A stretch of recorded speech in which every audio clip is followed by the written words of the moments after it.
This is Where We Live on Connecticut Public Radio. I'm Lucy Nalpathanchel. Long before the January 6th insurrection, far-right extremist groups had been gathering members to take back their country from what they saw as dark forces plotting against them, like the government with its COVID lockdowns and protesters who demanded racial justice and police accountability. In 2020, longtime journalist Luke Mogelson started reporting on this growing discord, talking with groups like the Oath Keepers, the Proud Boys, and Patriot Militias, and he was there on the day the U.S. Capitol was attacked. In his new book, The Storm is Here, Mogelson traces the evolution of extremism and the factors that ignited the far-right movement, including the many conspiracy theories and a now former president who spoke directly to these extremist groups. Mogelson joins us where we live. Coming up, we also talk about a new Anti-Defamation League report that uncovers who's listed as members of one extremist group. Hearst, Connecticut reports 476 state residents were among 38,000 people nationwide who were listed on the Oath Keepers membership database. We hear from the Anti-Defamation League. That's later. First, joining us on Zoom is Luke Mogelson, author of The Storm is Here, An American Crucible. I mentioned he's a longtime correspondent, has worked for The New Yorker, and has covered the wars in Iraq and in Syria, the Ebola epidemic, and social unrest in the U.S. Luke, welcome to our show. Thanks for having me. Our listeners can join as well, 888-720-9677, or find us on Facebook and Twitter at Where We Live. And there is an excerpt of Luke Mogelson's new book, The Storm is Here, on our website, ctpublic.org/where we live. So, Luke, how do you begin to cover militia groups in the United States? Well, you basically just show up at their publicly held events. I was living in France at the beginning of the pandemic when I started to see reports, footage, and images of some of these groups mobilizing against the early COVID-19 public health measures, especially in states like Michigan. So I just flew to Michigan and started attending their rallies and speaking with them. So when you were living abroad, before you took this assignment, did you recognize the country that you were seeing, these protests and a lot of this discord that was growing? Not really. I mean, some of these images were pretty striking to me. I hadn't lived in the U.S. for about 10 years. I'd been covering the wars in Afghanistan, Iraq, and Syria. So to see Americans wearing flak jackets and carrying semi-automatic rifles and occupying state houses, accosting lawmakers, was a kind of perturbing echo of some of the things I had seen in foreign conflict zones. Mm-hmm.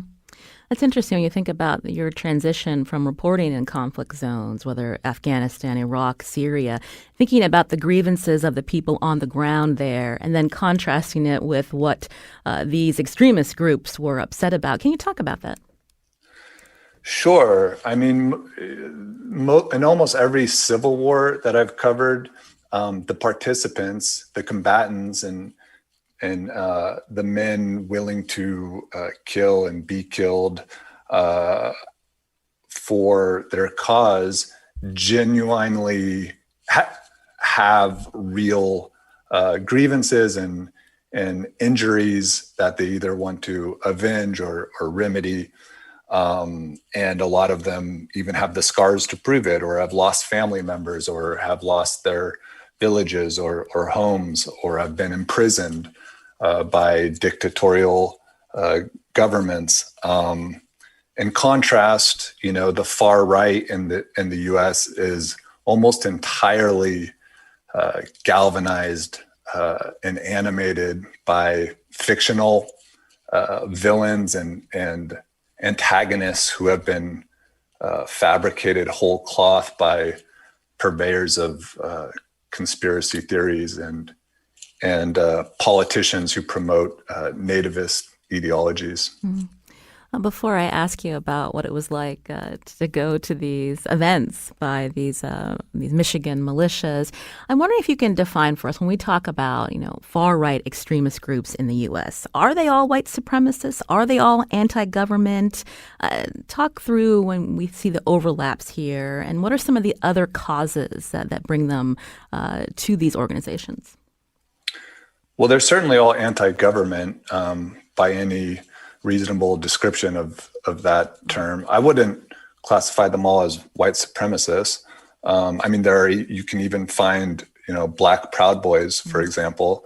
But the general mobilization that they are a part of is certainly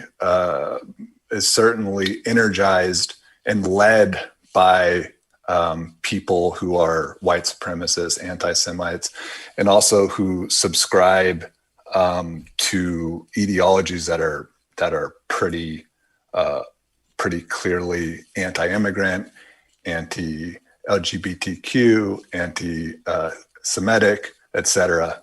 So whether or not those certain individuals aren't quote unquote white supremacists, the movement that they're part of leans heavily on those ideas. So take us to Michigan in 2020 when you went to these events, and it seemed like COVID restrictions at the time was really propelling them forward in their movement. Tell us what you saw and heard. Yeah, I think that for a lot of the Michiganders who were part of the anti-lockdown movement, which was one of the first in the country, and which kind of set the tone for other states and the national mobilization against public health policies related to COVID-19. For them, what they were seeing was just kind of validation or confirmation of deep-seated paranoias about government overreach that they had before the pandemic, and that ran the gamut from outlandish conspiracy theories about the deep state and the New World Order to just more kind of traditional conservative leeriness of federal and state interference in individual liberties, like gun control, for example. And we remember the plan for some militia members to kidnap Michigan Governor Whitmer. And so when you're talking with them about, what these militia members, what brought them, to these events, why they were standing against the government, I'm just wondering if you can talk more about what that was like and how they approached you as a journalist. Yeah, well, it evolved. So, I actually spent a bit of time with and spoke with some of the guys who were accused of being involved in that plot, Adam Fox and William Knoll and his twin brother. The Knowles were part of the Michigan Liberty Militia, which was partly responsible for that first rally on April 30th, where they entered the State House with weapons. And I subsequently attended other rallies, including one in Grand Rapids, Michigan, just a couple weeks later, where the Knowles actually shared a stage with the Michigan State Senate leader, a Republican named Mike Shirkey. And Shirkey, who after the initial April 30th rally had condemned and disavowed the protesters that entered the Capitol, calling them a bunch of jackasses, he then went on to stand on this stage in Grand Rapids with them, praise them, and tell them that they needed to stand up to this government and that, quote, "we need you now more than ever." So, from the very beginning, there was an explicit endorsement by the Republican establishment of these groups and of their use of violence and the threat of violence to achieve political aims. I also was at a rally on June 18th, once again at the state capitol in Lansing, where Adam Fox, one of the leaders of the Wolverine Watchmen militia that ended up being accused of plotting to kidnap the governor, had a very heated standoff with an exchange with Black counter protesters, and this was in the wake of George Floyd's death. So that was interesting to see as well, because prior to Floyd's murder, most of these groups had been very explicitly anti-law enforcement and had decried and castigated officers for enforcing some of these COVID-19 policies. After Floyd was killed, they shifted to backing the blue. And I saw that at that June 18th rally with Adam Fox, and William Knoll was there as well. You're hearing Luke Mogelson here, Where We Live. He's the author, a longtime journalist of the book, The Storm is Here, An American Crucible. You can read an excerpt on our website, ctpublic.org/wherewelive, as he writes and explores the growth of the far-right extremism movement in our country. You can join us, 888-720-9677, and find us on Facebook and Twitter at Where We Live. You spent some time with these militias. You also talked, as you've said, to members of some of these groups that we have seen in the news, especially after the January 6th insurrection, like the Oath Keepers, the Proud Boys. But in your book, you also spend time with members of what is known as Antifa in Portland. Tell us about why you did that and what you learned. Well, so in the summer of 2020, again, after George Floyd was killed, and in the context of these national protests and this historic kind of uprising for police accountability and racial justice, Trump and his allies and other pundits and politicians essentially undertook to discredit and dismiss the demands of these racial justice protesters by villainizing them as Antifa. And I wanted to know, what that was. What was Antifa? I had never met anybody who identified as Antifa, but suddenly, you heard it everywhere as this, referred to as this existential threat to our country and national security. And all of these groups that I had been following, these far right groups who had previously been mobilizing against COVID-19 policies, were suddenly also adopting this rhetoric used by the president and talking about Antifa and holding armed rallies against Antifa. So as a journalist, I was just curious to find out, was this a complete invention, a foil, or was there some factual basis to it? And so that's why I went to Portland, because according to the president, that's where the Antifa headquarters was. Earlier you talked about the role of conspiracy theories and those that are peddling a lot of what is being shared on social media. I wonder if you can talk more about that and how they influence these groups that you were talking to on the ground.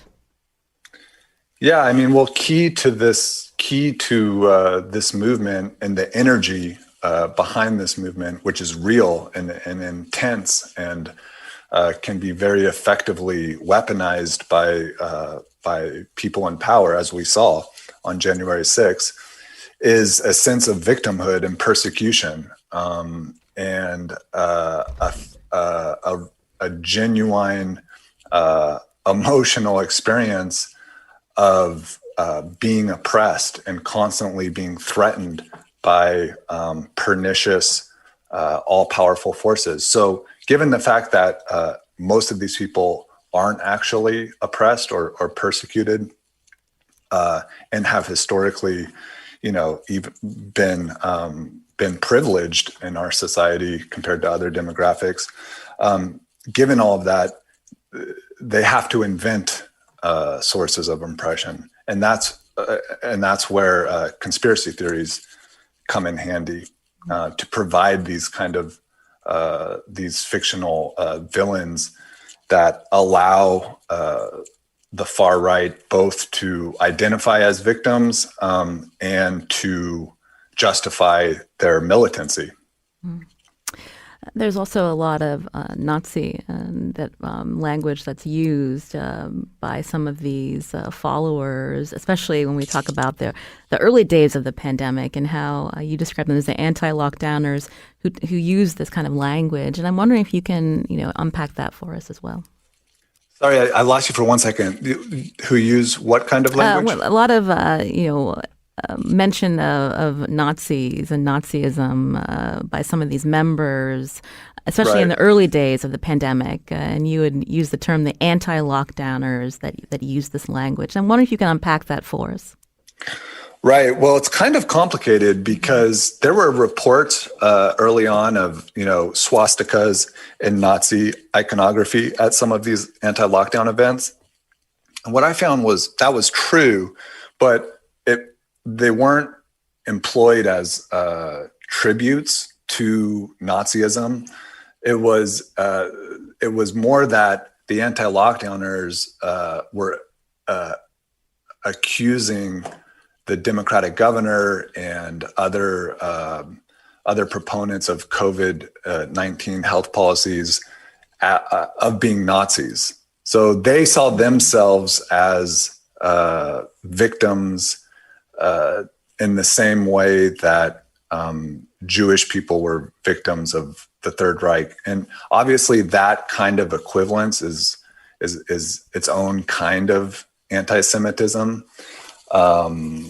In that, to the extent that it diminishes the horrors of the Holocaust. But I think it's also just very telling and revealing of how profoundly these people believed in their own victimhood, that for them it was not an exaggeration to compare, lockdown policies with concentration camps.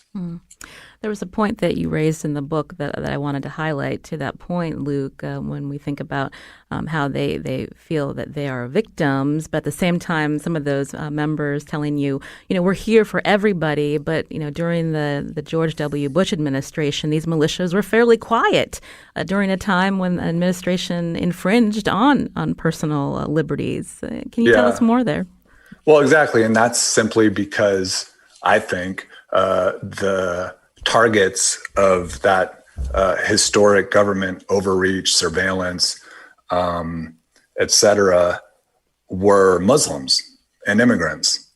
And it was, it's also kind of revealing that after being almost entirely dormant for the entire Bush era, where you had incredible overreach by the FBI, NSA, and other federal agencies, all these groups came roaring out of hibernation as soon as Barack Obama was elected.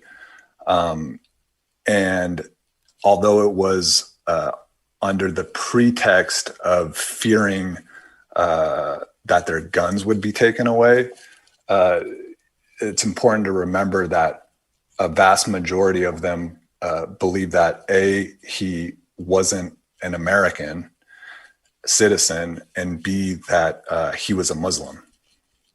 My guest today is Luke Mogelson, author of The Storm is Here, an American Crucible. He's a longtime correspondent for The New Yorker and has covered the wars in Iraq and Syria, also the social unrest in the U.S. Again, his new book tracks the growth of far-right extremism in the U.S. We'll be talking with him more after a short break. What questions do you have? You can join us too, 888-720-9677, or find us on Facebook and Twitter at Where We Live.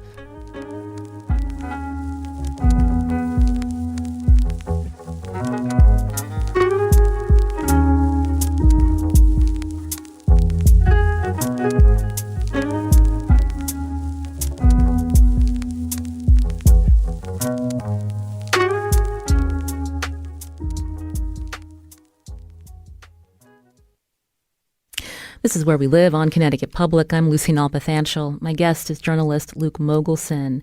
In his new book, he explores the rise of extremism in the U.S. The book is called The Storm is Here, an American Crucible.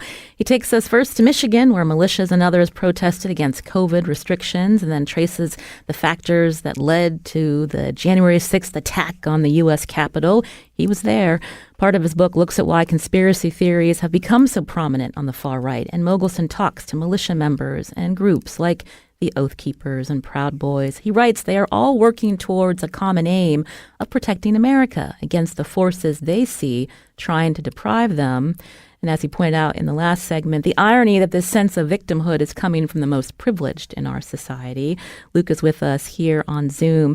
So take us to January 6th, because as you mentioned earlier, you'd met some people that you would later see there at the U.S. Capitol. Yeah, including some of the anti-lockdown activists that I had met in Michigan and back in May in the spring of 2020. I actually saw two of the leaders of that movement in the mob that was assaulting police officers on the steps of the Capitol before they were able to breach the building. And you were, and I'll just add, and some other folks that I recognized were from Washington and Portland. Some of the members of a group called Patriot Prayer that I had seen clashing with anti-fascist and Black Lives Matter activists in Portland over the summer. What was that like for you to be caught up in that mob and to see that violence firsthand, Luke? Well, it was surprising. I wasn't expecting it to get to that point, though I was anticipating violence because there had been two previous rallies in DC on November 14th and on December 12th that had been largely overlooked, both by law enforcement and by the press. But at both of those events, which I had covered as well, there were all the same groups: the Oath Keepers, the Proud Boys, the different 3%er militias, the America Firsters, and they were attacking Black pedestrians and cyclists. They were vandalizing historic Black churches. They were attacking gay-owned businesses.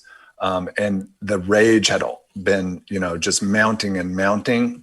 And I had witnessed that, firsthand. So I knew that on January 6th, something was going to happen. I didn't know that it would be a mob assault on the U.S. Capitol until, Trump's speech when he directed everybody up the National Mall to the Capitol.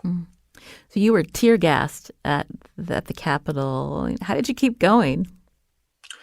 Tear gas, only lasts for a little bit, and then you're fine. But I was also pepper sprayed, and that's a bit worse. But that too, after 10 or 15 minutes, you can see again, and it's fine. So yeah. Just it wasn't the first time, and that I'd been pepper sprayed and tear gas, so I wasn't too worried about it. I'd mentioned, reading the press reports, watching the video firsthand, listening to interviews. We all have an idea of what happened that day. But what really struck you with what you were seeing in front of you, including how the police responded? You had mentioned, there had been more police presence in other events, and certainly everyone still wonders how this could have happened, that the Capitol Police were overcome. Yeah, absolutely. And, I had covered the protests and the riots in Minneapolis over the summer, and had witnessed just unbelievable police brutality against peaceful protesters. And, I'm not saying that to gloss over or just, the fact that there were serious riots in Minneapolis, but a lot of the police violence that happened there, and this is something people don't realize, I think, actually took place after the riots were already over, when people were peacefully assembling, and it was really just vengeance against other protesters for what had taken place in the initial 3 days after George Floyd's death. And it was brutal. You had almost 90, more than 90 protesters hospitalized, some of them in their late 70s, some of them as young as 12 years old. And so that, compared with what took place at the Capitol in terms of law enforcement readiness and deployment of force, was really, really striking. And then add on top of that the fact that there were these two previous rallies, which I had mentioned in DC, where the same agencies, the Capitol Police, the Metropolitan Police, and the Park Police, had seen themselves what these groups were capable of. Their unpreparedness on January 6th is something I still don't understand, and I haven't heard any good excuses for it. Earlier I had mentioned, the fact that, there was a former president and Donald Trump that was speaking directly to those extremist groups.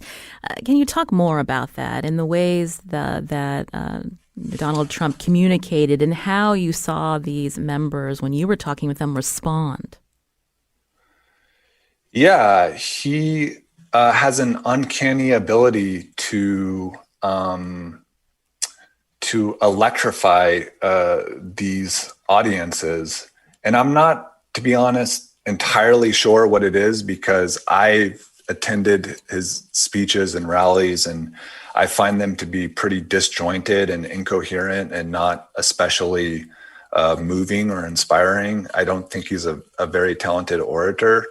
And yet, when you're in the crowd at these things, people they just go absolutely wild in a way that you never see on the left or the right at any other political events.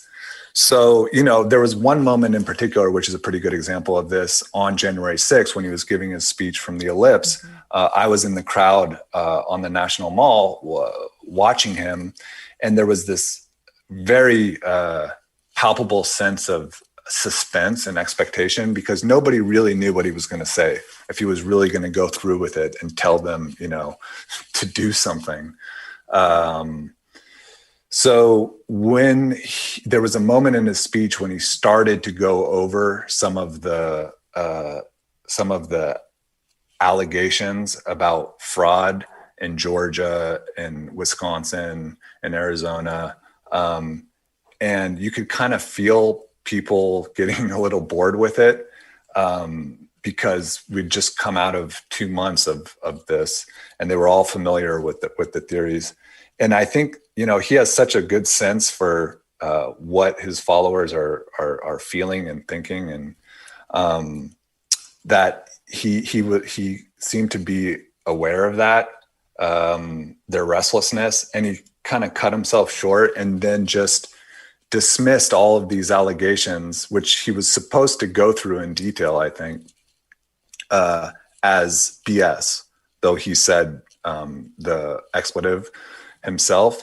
And just his use of this profanity, instead of, providing actual facts and details, was an incredible moment in the crowd, because people just went nuts. And it was like, he was kind of telling them that the gloves are off, and the rules no longer apply.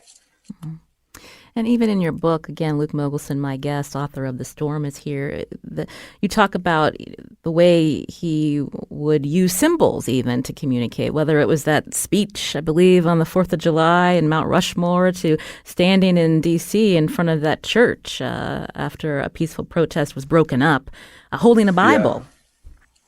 Yeah, that was interesting, because, his walk through Lafayette Square to St. John's Church, which you just referred to, where he raised the Bible, I think that appeared to a lot of people on the left as kind of random and bizarre and almost comical.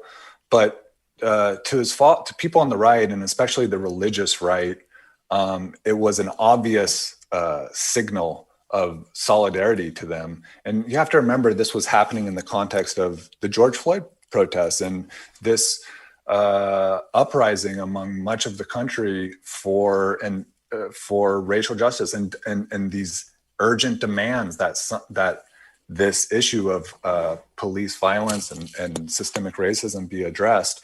And what he was doing there was, I think, signaling to white Christians that in fact they're the true victims, and that it's not true that they have been historically privileged. And in fact, I saw that gesture repeated and copied by several of his followers subsequently, both in Michigan and then later in the Pacific Northwest, in Pennsylvania, and even on January 6th, I saw among the mob that was storming the Capitol initially on the steps, a man holding up a Bible, just as Trump had done at St. John's. And then a second time that day, inside the Senate chamber, I followed a group of rioters into the Senate chamber.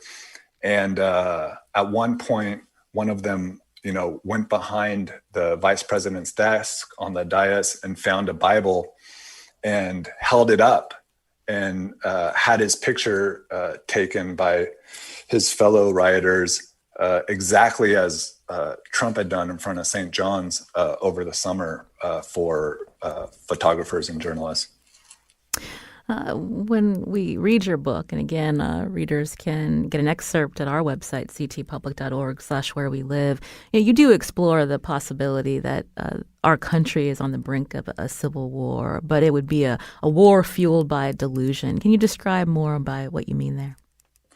Yeah, I mean, it's kind of, what I was talking about earlier, just the fact that that most of the people who are willing to perpetrate violence on behalf of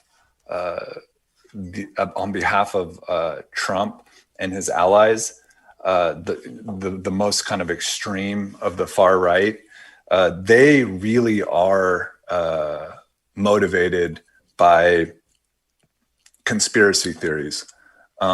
By fear of the deep state, the New World Order, George Soros, international pedophile rings.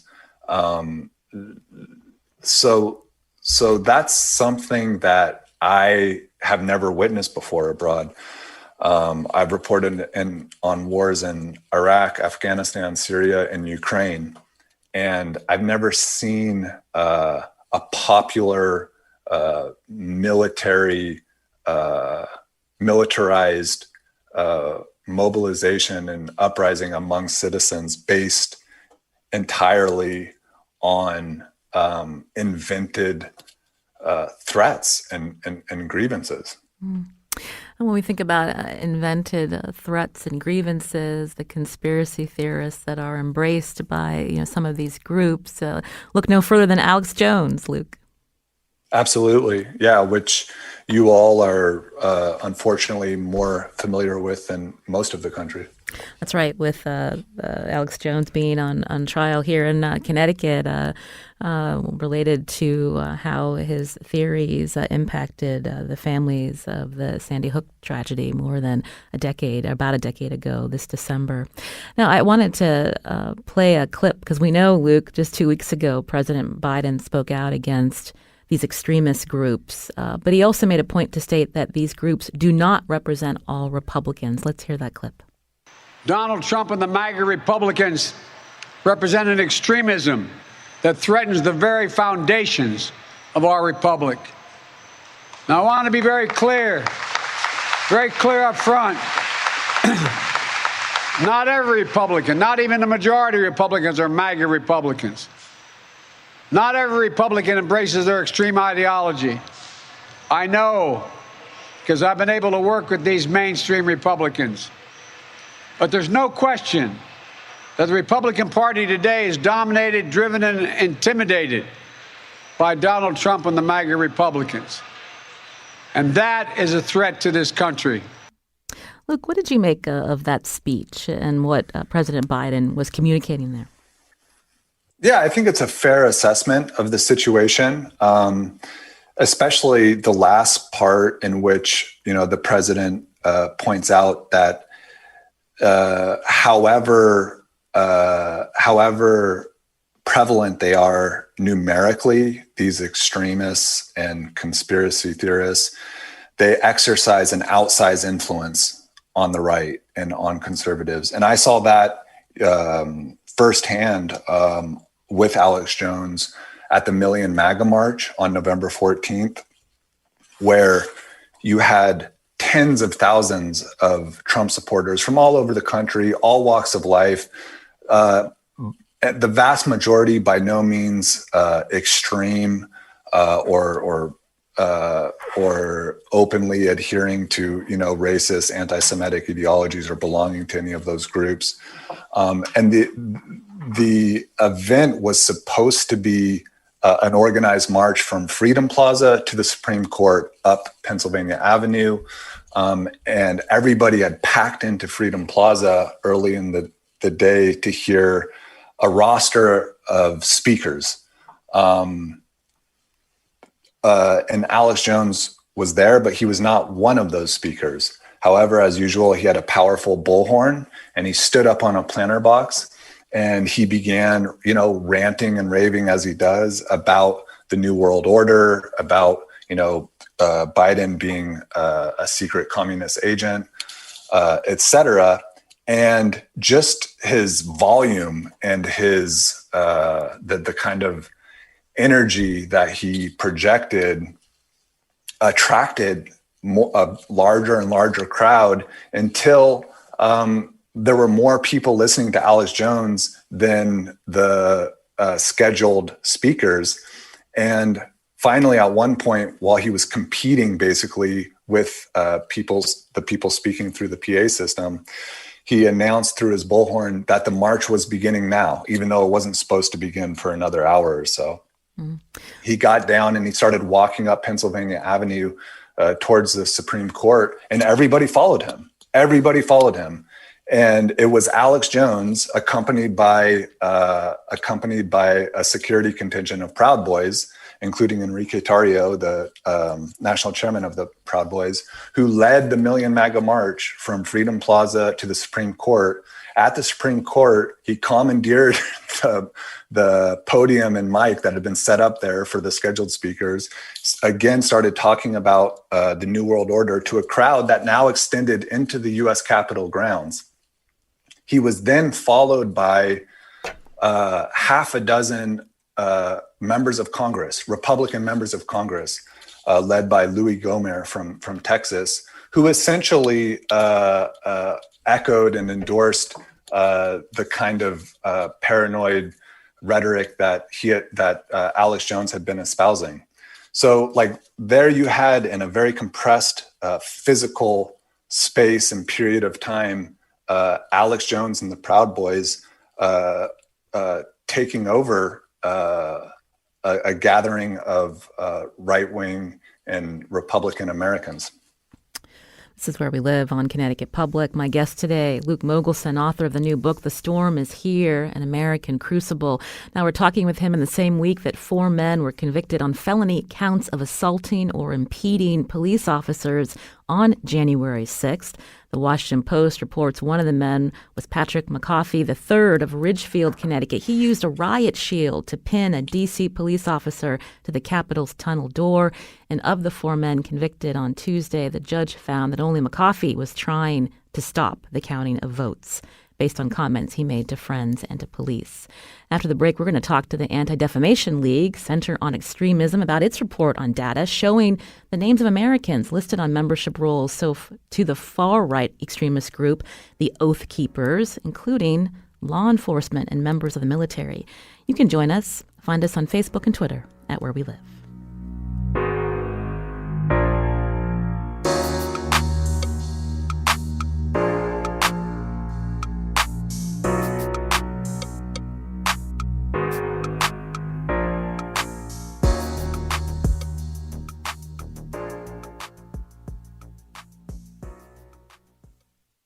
This is Where We Live on Connecticut Public. I'm Lucy Nalpathanchel. We've been talking about Luke Mogelson's new book, The Storm is Here, as he reports and explored the rise of the far-right extremist movement in our country.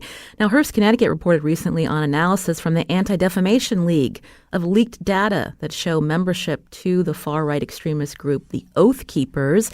Data show 476 state residents were among 38,000 people nationwide who were part of this Oath Keepers membership database. That list includes elected officials and military members. For more, joining us on Zoom is Alex Friedfeld, investigative researcher with the Anti-Defamation League Center on Extremism. Alex, welcome to the show. Good morning. Thanks for having me. So how did this data come to light? And tell us how the ADL has responded here. Yeah, so about a year ago, a journalistic collective released the names of 38,000 individuals who at one point in time signed up to pay dues to the Oath Keepers. And this was an incredible opportunity because it is very rare. You know, usually when we identify extremists because of work that we do ourselves, it's very rare to have a list of names handed to you, let alone thousands of names. And so we saw this as an opportunity not only to get a sense of, who it is that's attracted, to an extremist ideology like the Oath Keepers, but also to identify, key people or people holding key positions in society, whether they're in law enforcement, the military, first responders, or even an elected office. And so we dug through every single one of those names with an eye towards identifying people in those key positions. And what we found were hundreds of people across the country who were in these important roles, right? And that's really of concern because the fact is these are people who have outsized influence within their own communities and they wield power. And the idea that there's any element of extremism within these ranks is, frankly, dangerous and unacceptable. So what happens now? I understand the Anti-Defamation League, you contacted these law enforcement agencies, but you're making a point not to release all of these names. Tell us about why. Yeah, so, we really saw this report more as a data report rather than an unmasking report, because the fact is that, we need as good data as possible if we are going to combat the rise of extremism in this country. That said, we have been sharing the names, with, agencies and individuals who have the ability to investigate these individuals further and ask important questions, right, about, these individuals' connections to the Oath Keepers, whether they are still active members, and the extent to which they support this anti-government ideology. Are there any Connecticut individuals running for office that are in association with the Oath Keepers, Alex? At this time, we did not identify any people within Connecticut that are running for office or are currently serving in office. And obviously that is great. But this is a problem that we've seen across the country, right? We've identified 81 people who are either holding office right now or are currently running. And that's really of concern because, these are people that, wield power that can really influence their constituents' lives. And the fact that they associate with an extremist ideology or have associated with an extremist ideology in the past raises serious questions about their ability to kind of protect and ensure that everyone within their communities are, taken care of. Has the Anti-Defamation League heard back from these particular law enforcement agencies? I'm just wondering what the response has been. Yeah, so we have heard back from a few. I would say a lot of law enforcement agencies mostly kind of thanked us for the work and said they were going to look into and investigate. And a few did go a step further, which was really great. They reached out, asked follow-up questions about the nature of the database, who exactly the Oath Keepers are, and kind of picked our brains, as they attempted to investigate the members within the ranks who showed up in this database. Mm-hmm. Luke Mogelson is still with us, author of The Storm is Here. Luke, respond to what Alex shared and again, this report on, all of these Americans that are on these membership rolls for the Oath Keepers. Does it speak to how well these groups are mobilizing? Yeah, it's certainly troubling to have, objective evidence and confirmation of that. I would just add that, in addition to an organization with a hierarchy and due-paying members, the Oath Keepers has also become an ethos that is shared by many, many more Americans than show up on those rosters, and by many more law enforcement officers and veterans of the military who believe that, that they have a duty to protect the Constitution against all enemies, foreign and domestic, with a stress on domestic. But the way that translates in practical terms for them is a duty to protect the country from liberals and Democrats who are viewed as, part of the deep state or the New World Order. We just have a couple of minutes, Luke. So when we think about this movement that you've reported on, we've got the midterms ahead. There's the 2024 presidential election. What should we be watching for? Well, I think that January 6th was incredibly galvanizing for the extreme right, even though they didn't achieve their principal objective, which was to keep Trump in power. I was there, and among all of the participants in the attempted insurrection that I observed, they were they felt a sense of victory just because they had demonstrated what they were capable of, not only to their enemies, but also to each other, to themselves, and to others, like-minded Americans, watching on TV. And I think that if anything, they are eager and chomping at the bit to try something similar. And I'll just add very quickly that I also overheard many people on January 6th saying to each other that next time they were going to bring guns. If they came with guns, they would have solved all their problems. We'll have to leave it there. Luke Mogelson, author of The Storm, is here. Thank you so much for your time on the show. Thank you. And I also want to thank Alex Friedfeld, investigative researcher with the Anti-Defamation League Center on Extremism. Alex, thanks for your time as well. Thanks for having me. I'm Lucy Nalpathanchel. Today's show produced by Tess Terrible. Our technical director is Kat Pastor. We'll be back tomorrow.